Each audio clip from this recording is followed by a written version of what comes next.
Bible machine వ్యవస్థాపక అధ్యక్షులు దేవదాస్ దగ్గర ప్రార్థన చేస్తే తాజ్బాం పొర నెలకేసి కొడుకుని చచ్చిపోయినట్టు మెంట్లకి వెళ్ళిపోతాడు, ఎక్కిస్తాడు.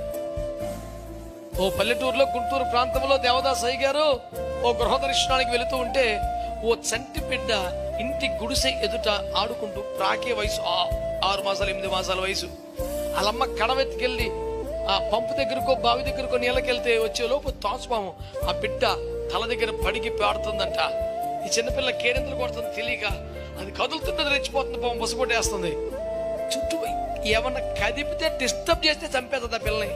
అది ఎక్కడో అక్కడ బిగిసిపోయిన కన్న తల్లి వచ్చింది, అవాక్ అయిపోయింది, కొండ నేలబడేసింది, భయంకరంగా వనికి అమ్మో నా బిడ్డ అంటే కదిలితే చంపేస్తుంది. సరిగ్గా టైంకి దేవదాసయ్య గారు ఇక్కడికి వచ్చారంట. గొప్ప ప్రార్థనాపరుడు, మంచి దైవజనుడు. వచ్చి చూస్తే కర్ర వేసినా రాయి వేసినా ఏమేసినా రిస్కే. ఏయ్ సర్పమా, నీ తల నెలకేసి కొట్టుకొని చచ్చిపోవాలన్నట. యేసు నామములో ఆ మాట చెప్పగానే ఎవడో పట్టుకొని బాధినట్టు తలకాయ నెలకేసి కొట్టుకొని 3 సార్లు చచ్చిపోయిందని పాము. అనేకులు ప్రభు నందు విశ్వసించారు, ఆ కార్యాలు చేసి. మంచి పరిశుద్ధులు, ప్రార్థనాపరులు, గొప్ప గొప్ప సేవ చేసిన వాళ్ళండి.